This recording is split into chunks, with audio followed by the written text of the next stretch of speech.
au point de hurler, d'être agressif verbalement et physiquement. Il me dit je me suis un petit peu emportée, juste comme ça.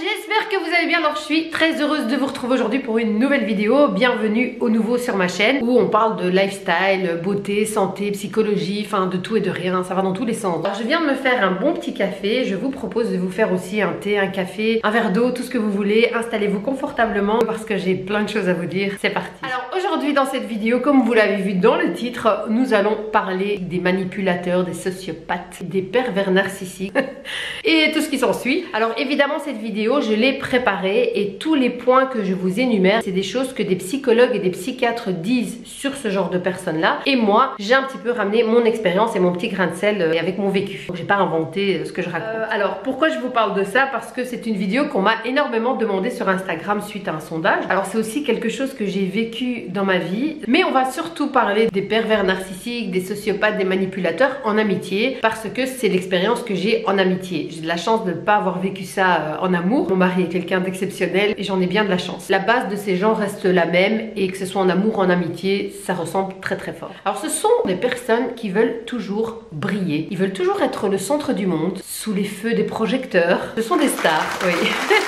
Ce sont aussi des gens qui souffrent énormément. Ils ont vraiment un énorme vide en eux, dû à un traumatisme souvent venant de l'enfance. Quand ils s'entourent de personnes, c'est vraiment pour avoir un certain prestige, pour avoir une certaine image, et ils ne fonctionnent que par rapport aux apparences. Ils veulent toujours se faire connaître comme de bonnes personnes, des personnes de confiance, des personnes franches, des personnes cash. Et ils vont toujours faire semblant de faire plein de choses pour les autres, et ils vont évidemment toujours mettre ça en lumière. Alors je peux déjà vous dire qu'il est strictement impossible de changer ces gens, car elles croient elles-mêmes à leurs mensonges, à cette image qu'ils donnent aux autres. Ben, ils y croient eux-mêmes, ils se persuadent eux-mêmes qui sont vraiment comme ça. Et ils ne changeront pas parce que ce sont des gens qui sont incapables de se remettre en question. Ils se persuadent toujours qu'ils ont raison et qu'ils n'ont rien à se reprocher, alors que finalement c'est eux qui ont tout manigancé, mis en place. Alors ce sont des personnes qui sont en général très jaloux. Quand ils choisissent une proie, c'est parce que justement ils envient cette personne, ils sont jaloux de ce que cette personne a, des qualités qu'elle a. Souvent les gens qu'ils attrapent dans leur petit filet, leur proie, ce sont des gens qui justement savent se remettre en question. Les manipulateurs et les PN, etc. Ce sont en fait des vrais acteurs. Ils pourraient faire ce métier aussi.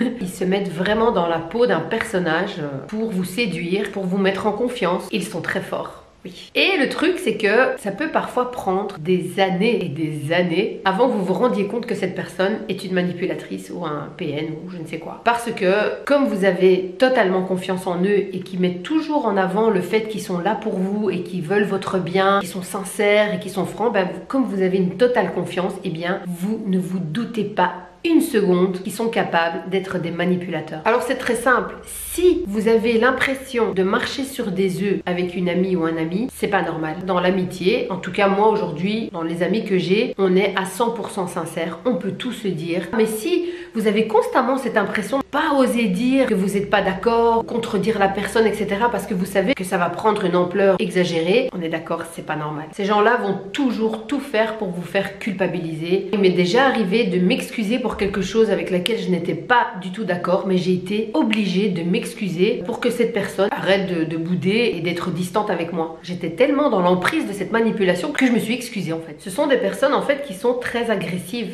à la base, et vous allez le voir que quand vous allez vous rebeller. Alors moi, je ne me suis jamais rebellée dans notre relation et j'ai toujours marché sur ces fameux œufs. J'ai toujours essayé d'aller dans son sens pour pas la vexer, pour pas la blesser, pour pas qu'elle se fâche. Et la seule fois, la seule et unique fois où je me suis rebellée, eh bien là, j'ai constaté son agressivité. Et ce n'est pas que de l'agressivité verbale. Ça peut parfois être même physique. Cette personne a pété un câble. Elle s'est transformée. Je dis, mais qu'est-ce qui se passe là? Oh! Et en plus de ça, si vous êtes une personne qui sait garder son calme, le manipulateur ou le PN va encore plus péter un câble. Et c'est ce qui s'est passé dans mon cas. Elle a pété un câble. Simplement parce que cette fois, j'ai pas voulu aller dans son sens. J'ai dit ce que je pensais, calmement, gentiment, avec politesse et diplomatie. Mais ça n'a pas plu. Parce que ces personnes-là ne supportent pas qu'on dise des choses négatives sur eux. Qu'on dise qu'ils sont comme ci ou qu'ils sont comme ça. Ils supportent pas. Donc du coup, ça pète un câble. Et c'est que, justement, quand vous allez vous rebeller, être contre ce qu'elle dit, que vous allez voir son vrai visage. Donc si vous avez un doute sur ce genre de personne, essayez une fois d'aller contre. Vous allez...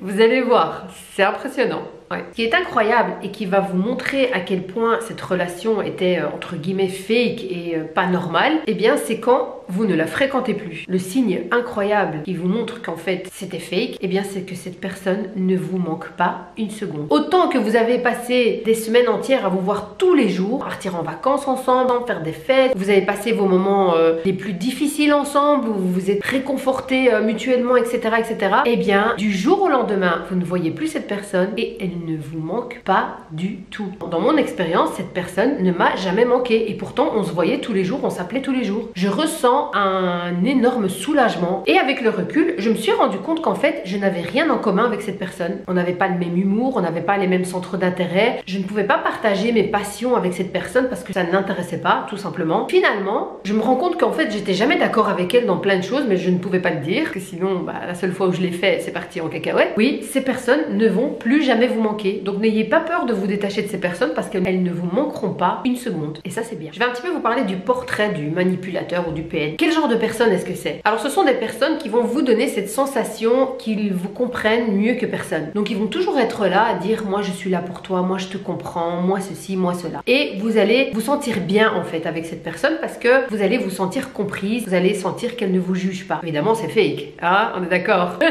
C'est de l'hypocrisie totale. Ils vont aussi justement vous donner l'illusion qu'ils sont la solution pour vous, la solution à vos problèmes, pour vous aider à être heureux, pour être épanoui. Et alors ils ont aussi ce pouvoir incroyable de très vite détecter vos faiblesses, vos failles, vos blessures et ils vont en fait s'engouffrer dedans et vous donner cette impression qu'ils sont les seuls à pouvoir vous aider. Mais ils sont pros hein, parce qu'ils détectent ça vraiment très vite. Hein. Alors ces personnes-là vont aussi, vu que leur but c'est de vous détruire, d'essayer de prendre votre place entre guillemets, ou ils vont toujours vous manipuler en critiquant vos amis. Oui, ils vont essayer de vous persuader que vos amis sont des mauvaises personnes, que vos amis sont jaloux de vous. Mais ils vont faire ça très subtilement et ils vont même parfois ne pas prononcer les choses mais vous les faire dire à vous. Mais c'est incroyable. Alors là, ils sont trop forts. Même parfois venir avec des fausses preuves à l'appui pour vous persuader. La raison pour laquelle ils arrivent à le faire très bien, c'est parce que vous avez totalement confiance et que vous pensez à 1000% que ces gens-là veulent votre bien, qu'ils sont là pour vous, qu'ils sont là pour vous aider, donc vous la croyez jusqu'à preuve du contraire. Ils font aussi tout ça pour justement être la personne la plus importante à vos yeux parmi tous vos amis. Ils veulent être au top pour mieux vous manipuler bien sûr, pas pour être votre ami, on est d'accord. Leur but aussi là-dedans, c'est qu'ils vous persuadent que vos amis sont pas bien, sont mauvais, sont jaloux, sont tout ce que vous voulez, veulent votre mal, etc. pour justement que vous vous détachiez petit à petit de ces personnes et que vous vous retrouviez seul. Alors pour vous donner un petit exemple dans mon expérience, en fait cette personne critiquait constamment mes amis. Chez moi c'était le cas, en me disant que oui mais c'est une égoïste, oui mais c'est une jalouse, oui mais tu verras, moi je la connais bien, tu verras qu'un jour elle va te faire ça. Et tout le temps me grignoter l'esprit parce que j'avais une autre amie avec qui je m'entendais super bien et avec qui je passais des super bons moments, en qui j'avais aussi confiance et que je connaissais depuis très longtemps. Je commençais un petit peu à refroidir et elle arrivait à me persuader que c'était une mauvaise personne parce qu'elle la connaissait aussi et que je me disais bah si elle la connaît et qu'elle veut mon bien, donc elle me le dit pour mon bien en fait, pas pour critiquer. Cependant, je remarquais aussi que elle critiquait mes amis, mais quand elle était en phase 2, elle était super sympa et elle montrait de nouveau ce personnage gentil, franc, honnête. Et ça c'est quelque chose qui me frappait souvent. Je me disais tiens, elle dit ça, mais finalement, mais elle fréquentait un peu ses amis via moi et du coup, elle me faisait croire qu'elle les fréquentait un peu à contre-cœur parce que voilà, j'organisais des soirées où ben elle était invitée aussi et qu'elle avait pas le choix et que ci et que ça. Alors, prochain point, ce sont des menteurs, des mythomanes. Oui, et leurs mensonges vont probablement les trahir un jour. En fait, ces gens-là mentent pour gagner votre empathie et pour mieux vous manipuler. Mais bien entendu, les mensonges ne restent jamais cachés, hein, on est d'accord. Alors, dans mon expérience, j'ai souvent calé des mensonges chez cette personne. Mais malheureusement, comme on a une totale confiance et qu'on aime cette personne en soi, ou qu'on croit qu'on l'aime, on va toujours chercher des excuses à leurs mensonges. On va dire ouais mais elle a sûrement menti pour ci, ouais mais elle a sûrement dit ça pour ça, oui mais c'est pas grave. En fait on s'attarde pas trop à leurs mensonges. Bon, je me disais ouais c'est pas grave, c'est des petites choses. Mais en fait on a l'impression que ce sont des petites choses parce que on ne se rend pas compte du jeu qui se cache derrière. C'est ça, peut-être un exemple que je peux vous donner. Comme je vous le disais tout à l'heure, cette personne critiquait énormément une amie que j'aimais beaucoup. Bref, donc elle la critiquait tout le temps et tout le temps des choses négatives. Un jour, elle croise mon amie et elle s'invite chez elle. Ensuite, elle m'appelle et elle me dit tu viens ce soir chez un tel? Et je lui dis non, non, elle m'a pas appelé. Elle me dit oh allez mais viens. Je dis mais non, elle m'a pas appelé. Si. Elle dit ouais parce qu'elle nous a invités. Donc là elle me dit que c'est elle qui les a invités. Gros mensonge. Oh dommage, si j'avais su que tu viens pas, j'aurais pas accepté, blablabla. Donc tout ça pour me montrer qu'elle elle a pas trop envie de la voir en fait. Ah oui, vu qu'elle la critique sans cesse, c'est pas logique. Comment j'ai découvert son mensonge, c'est que 2 jours après, quand je vois mon amie en question, elle me raconte ça vraiment bêtement. Enfin voilà, donc elle s'est invitée elle-même, donc c'est pas l'autre qui l'a invitée. Bref, c'est une bêtise, vous êtes d'accord? Donc du coup, moi aussi je me suis dit, ouais, voilà, c'est une bêtise. Mais en fait, non, c'est tout ça fait partie de son petit jeu, de sa manipulation. Voilà. Et des mensonges comme ça, il y en a eu tout plein, mais je ne me suis pas attardée dessus parce que pour moi, je me dis, ouais, c'est pas grave, hein, c'est un petit mensonge quoi. Mais aujourd'hui, avec le recul, je me dis, mais pourquoi en fait? Pourquoi est-ce que j'ai excusé ou pourquoi je suis passée dessus? Moi aujourd'hui, avec mes amis, on se ment pas, on est sincère entre nous, on se dit la vérité, et puis il n'y a pas de raison de mentir pour ça, c'est ridicule. Il a toujours besoin de se sentir exister à travers les regards des autres. Donc si vous lui montrez une ignorance totale et que vous lui montrez que ses agissements sont toxiques, il va aller très mal. Il va bien sûr pas vous le montrer, mais au fond de lui, il va très mal. Alors ces gens-là sont aussi dans un déni total, c'est-à-dire qu'il va toujours tout nier. Il va nier d'être un menteur, nier d'être un manipulateur, nier de faire des crises, d'être violent psychologiquement, physiquement même. Il ne se remettra jamais en question, pour lui il ne fait jamais d'erreur et il ne saura jamais apprendre de ses erreurs. Et c'est vrai parce que cette personne a fait 2 crises face à moi, très rapprochées hein, les crises. Donc quand cette personne a fait sa première crise, le lendemain quand elle s'est excusée, parce qu'elle s'est quand même excusée mais... Je pense que je me suis un petit peu emportée hier. Elle a pété un câble au point de hurler, d'être agressif verbalement et physiquement. Elle me dit je me suis un petit peu emportée, juste comme ça. Bah, tout ça pour vous dire que voilà, elle est dans le déni total. Ces personnes-là n'acceptent pas qu'ils ont fait des erreurs ou qu'ils ont exagéré ou que ci ou que ça. Ils sont toujours non, non, j'ai raison. C'est toujours j'ai raison. Et le monde entier a tort. Preuve de leur médiocrité intellectuelle pathétique. Alors ces personnes-là n'ont aucune confiance en eux. Même si ils vous montrent totalement le contraire. Parce que tout simplement, une personne qui a confiance en lui, ça va être une personne inspirante pour les autres. Une personne qui a confiance en lui ne va jamais avoir besoin d'avoir des conflits avec les gens ou de manipuler les gens. Donc il est clair qu'ils n'ont pas confiance en eux, zéro confiance. Et le dernier point, ils n'ont pas d'empathie, donc ils ne ressentent pas de joie, pas de compassion, même s'ils montrent totalement le contraire. Et quand vous allez mal, ils s'en foutent totalement en fait. Limite, ils sont même un petit peu contents.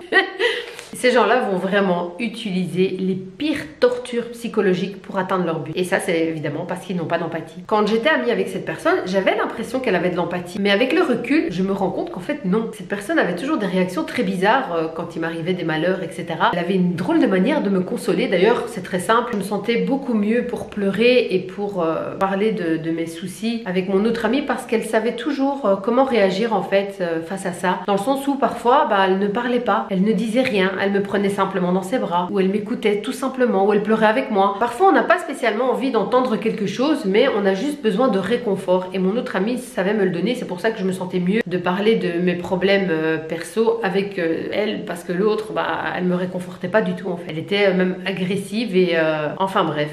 Alors maintenant, on va un petit peu parler de leurs faiblesses. Parce que bien entendu, ils en ont énormément. Parce que ce sont justement des gens faibles. Ils se montrent comme des personnes fortes, de confiance, intelligents. Mais tout ça est complètement fake. Ils vous dupent avec l'intelligence des autres. Ils entendent des choses par-ci par-là. Et ils vous racontent ça comme si c'était leurs expériences ou comme si c'était leur point de vue. Alors que pas du tout. Ils ont même pas de point de vue en fait, ces gens-là. Par rapport à leurs faiblesses, ils sont totalement coupés de leurs émotions. Ils ne ressentent aucune émotion, sauf les émotions négatives. Ils n'ont en général aucune passion.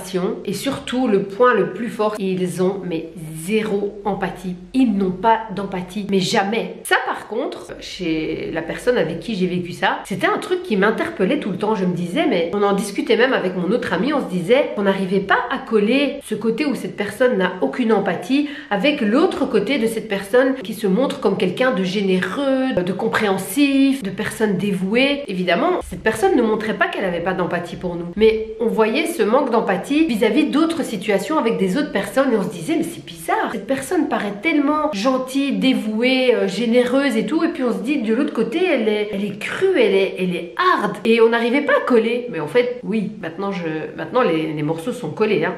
Alors cette personne est aussi remplie de peur. Ils ont peur de se retrouver seuls malgré qu'ils font tout pour ça hein. Et souvent ce sont des personnes seules qui ont soi-disant plein d'amis, mais en fait il n'y en a pas un seul de vrai autour d'elles parce que voilà, avec le temps les gens s'en rendent compte, même si ça dure longtemps, à un moment donné on est toujours démasqué. manipulés. Voilà. Ils ont eux-mêmes peur d'être manipulés. Ils ont aussi peur que les autres s'élèvent socialement, plus qu'eux en tout cas. Ils ont peur de perdre leur cours d'admirateur, peur que les gens découvrent leur vrai visage, qu'ils soient démasqués. Ils ont peur d'être humiliés en public, ils ont peur de vieillir, peur de perdre leur charme. Donc comme vous le constatez, ils ont énormément de peur, ces gens-là. Perso, comment est-ce que je me suis détachée de cette personne? Eh bien, en faisant le puzzle, elle a été démasquée, tout simplement. Pour sortir de ce truc, il faut du temps. Au début, ça trotte beaucoup dans votre tête parce que vous êtes en train de refaire le puzzle. Parce que c'est quand même une amitié qui paraissait très forte. À ce moment-là, tu te dis, mais comment est-ce qu'on peut en arriver là? Donc au début, vous vous rendez pas compte. C'est après, quand vous refaites les puzzles, vous repensez à telle chose, vous discutez avec un tel, et puis quand vous faites les liens de tout, vous vous dites, non. En fait, c'est une manipulatrice. C'est time. Une fois que vous avez fait le puzzle, après, vous en avez plus rien à foutre. En fait, cette personne, quand je la vois aujourd'hui, parce que je l'ai déjà revue, c'est comme si elle n'avait jamais existé dans ma vie. Je n'ai vraiment aucun ressenti vis-à-vis de cette personne. Elle ne me fait aucun effet, en fait. C'est très bizarre parce que, comme je vous le dis, autant que vous étiez comme les deux doigts de la main, autant qu'aujourd'hui, je la regarde, je me dis, ouais, ben, quand je pense aujourd'hui que je me suis fait manipuler par cette personne et que cette personne était fausse, eh bien, il ne reste plus rien. Tout s'envole, en fait. Que ce soit les bons ou les mauvais moments, tout s'envole parce que plus rien n'a un sens. C'est pour ça que c'est facile de se détacher de ces gens-là. Ça va très vite parce que vous dites, en fait, finalement, ben, c'est pas une personne que j'ai envie d'avoir dans ma vie. Et du coup, une fois que vous faites le puzzle et que vous vous rendez compte des choses, eh bien, vous ne ressentez plus rien. Et c'est très bien comme ça. Voilà.